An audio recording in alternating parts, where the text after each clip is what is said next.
झटपट अशी हॉटेलसारखी पनीर मसाला भाजी तुम्हाला घरी खायची असेल तर ही रेसिपी तुम्ही नक्की ट्राय करा।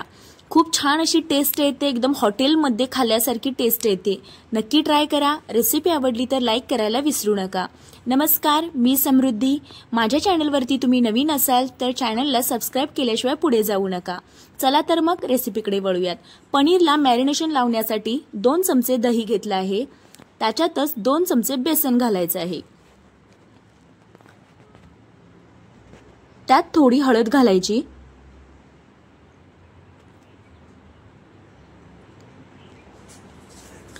गरम मसाला घालायचा, आमचूर पावडर घालायची आणि हे माझं कोल्हापुरी लाल तिखट आहे ते मी इथं घातलं आहे। तुम्हाला कमी जास्त कसं हवं आहे तसं तुम्ही घालू शकता आणि चवीपुरतं मीठ घालायचं आहे। कसुरी मेथी घातली आणि 1 चमचाभर तेल घातलं। तेल घातल्याने काय होतं, त्याला छान असं बाइंडिंग येतं, म्हणून इथे 1 चमचा तेल घालायचं। आता हे सगळं व्यवस्थित मिक्स करून घ्यायचं। पूर्ण मसाले व्यवस्थित दह्यामध्ये मिक्स झाले पाहिजेत।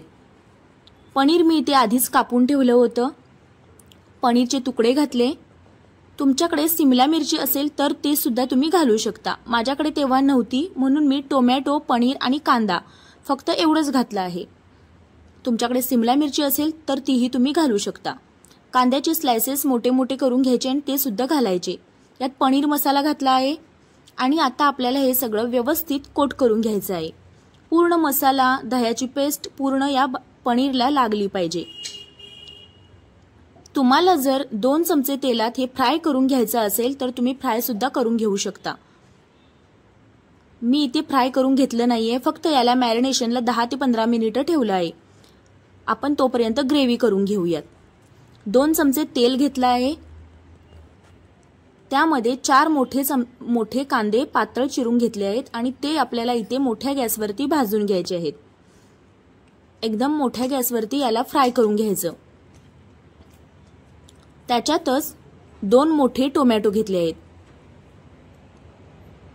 2-3 तुकडे आल्याचा आणि 10-12 पाकळी लसूण। काजू सुद्धा तुम्ही इथे घालू शकता, पण मी काजू वेगळे ठेवले आहेत भिजायला, त्याची प्युरी करून मी नंतर घालणार आहे भाजीवरती। तुम्ही इथे सुद्धा घालू शकता।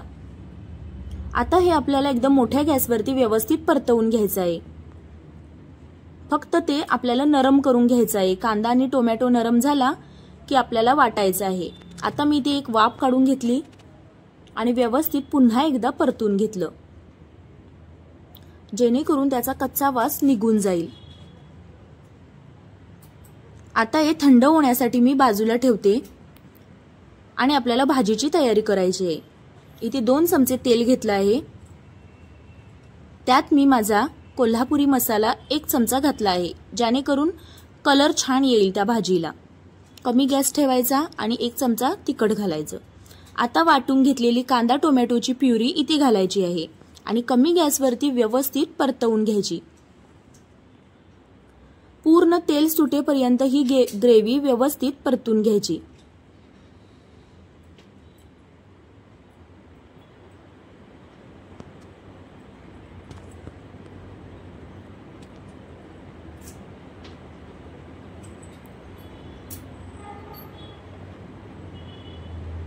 आता इथे झाकण मारून मी 2-3 मिनिटांसाठी व्यवस्थित झाकून ठेवते।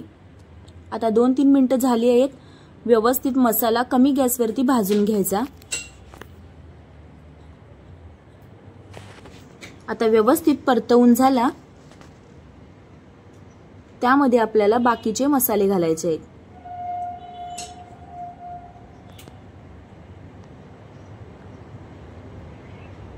इथे मी 1 चमचा साखर घातली आहे, 1 पेक्षा कमी अर्धा चमचा साखर आहे। साखर घातल्याने काय होतं, भाजीला एकदम छान अशी टेस्ट येते। पनीर भाजीचा मसाला आहे हा आणि कसुरी मेथी। आता परत पुन्हा मिक्स करून घ्यायचं आहे, व्यवस्थित एकदम परत पुन्हा मिक्स करून घ्यायचं। कसुरी मेथी थोडी गरम करून घ्यायची तव्यावरती, त्यामुळे ती व्यवस्थित पावडर होईल आणि मस्त अशी क्रश करता येते।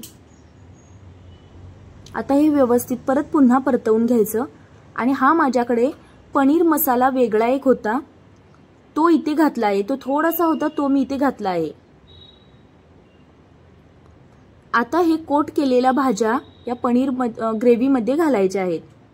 तुम्हाला जर त्या फ्राय करून घ्यायच्या असतील तर तुम्ही फ्राय सुद्धा करून घेऊ शकता. मी इथे केल्या नाहीयेत, डायरेक्ट ग्रेव्हीमध्ये घातल्या आहेत. पण याने सुद्धा खूप छान अशी टेस्ट येते भाजीला. नक्की ट्राय करून बघा. आता हे पूर्ण ग्रेव्हीमध्ये व्यवस्थित मिक्स करून घ्यायचं.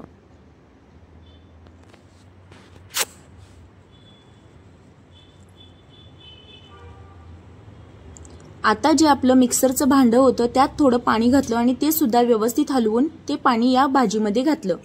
आता व्यवस्थित पुन्हा एकदा परतवून घ्यायचं. तुम्हाला कितपत ग्रेव्ही आहे त्या हिशोबाने तुम्ही पाणी घालू शकता. जास्त घट्ट हवी आहे, जास्त पातळ हवी आहे, तसं तुम्ही इथे पाणी ऍड करू शकता.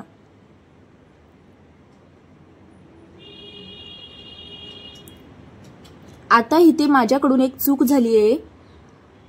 काजूची पेस्ट इथे घातली आहे त्याची ग्रेव्ही करून, ती क्लिप माझ्याकडून मिस झाली आहे. तर तुम्ही प्लीज समजून घ्या. काजूची ग्रेव्ही मी इथे टाकली आहे आणि व्यवस्थित आपल्याला हलवून घ्यायचं आहे आणि परत पुन्हा 5 मिनिटासाठी वाफ काढून घ्यायची. तुम्ही बघू शकता किती सुंदर अशी भाजी तयार झाली आहे आणि याची टेस्ट सुद्धा एकदम अप्रतिम झाली आहे. तुम्ही भाकरी सोबत, चपाती सोबत, नान सोबत, कशासोबत सुद्धा खाऊ शकता. इवन तुम्ही फक्त भातासोबत सुद्धा ही भाजी खाऊ शकता.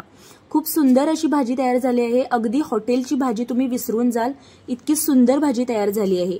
रेसिपी आवडली तर लाईक करायला विसरू नका. चॅनलला सबस्क्राईब